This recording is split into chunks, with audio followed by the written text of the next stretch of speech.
Alhamdulillah, in the name of Allah subhanahu wa ta'ala, the most gracious, the most merciful, peace and blessings be upon our beloved Prophet Muhammad sallallahu alaihi wasallam. Allah has given human beings intelligence, understanding, free will, and the power to choose so that they may be tested in this world. In Surah Al Mulk, Allah says, He created death and life to test you, to see which of you is best in deeds. Every person stands between two paths, the path of obedience to Allah and the path of disobedience. And every choice becomes part of this test. Every human being has been gifted with awareness, and the Quran declares that within every conscience, the truth is deeply rooted that this universe is not without purpose. It has a creator, a sustainer, and a controller. Countless signs surround us, and even a little reflection is enough to realize that this magnificent system could never exist by itself. And other amazing reality lies within the human heart. Whenever a person does wrong, a voice rises inside bringing regret. This is the conscience called nafs lawama in the Quran, given so that people can distinguish between right and wrong, health and illness, poverty and wealth, ease and hardship. All are part of this test. Every person is tested differently, but one day this test will end.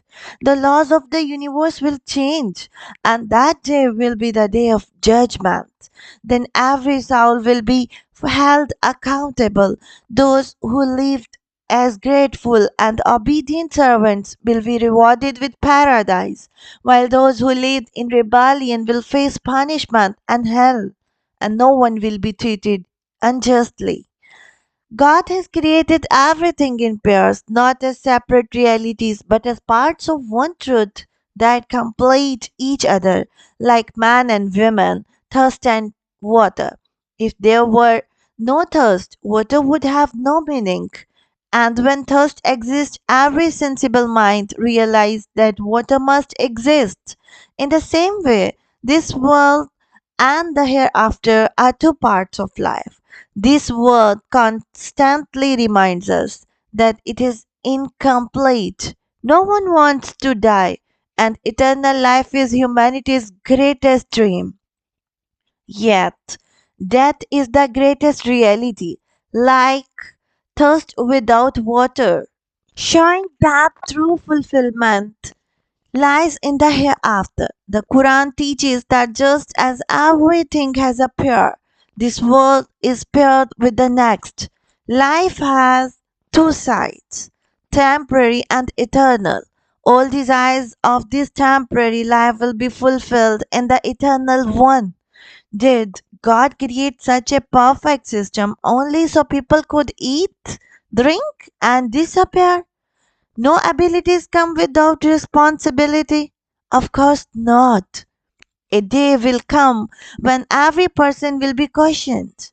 Those who recognized their Creator will be rewarded, and those who ignored Him will face consequences. Imagine watching a movie that suddenly ends without a conclusion. No one could accept it. So, how can anyone believe that the story of life created by God ends at death when justice has not been served and counts have not been settled? Death is not the end, it is the beginning of the final chapter in the Quran. Whenever the day of judgment is mentioned, God invites people to reflect on the world. How did land comes to life with rain turning into green fields, fragrant flowers, sweet fruits, and all trees have pure milk is produced between blood and waste. How fruits, vegetables, and grains are created in countless flavors and perfect natural packaging. Then he directs us to look at ourselves. How from two drops a human being is formed in the womb for 9 months and enters this world with countless abilities. How man and woman are created as companions. Each is a powerful sign of Allah's greatness. A person prepares most for what they consider most important. A serious student sacrifices comfort for exams that can be retaken. So imagine the exam on which eternal success depends, an exam with no second chance. That exam is life, and this worldly life is the time for preparation. Once it is gone, not even 1 second will return. God says in Surah Al-Fatir that the people of hell will cry, "Our Lord, take us out. We will do righteous deeds."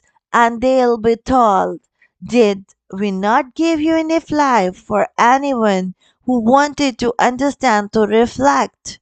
You were given time, guidance, and opportunities, but you ignored them." This is a reminder that today is the time to change before tomorrow becomes a regret.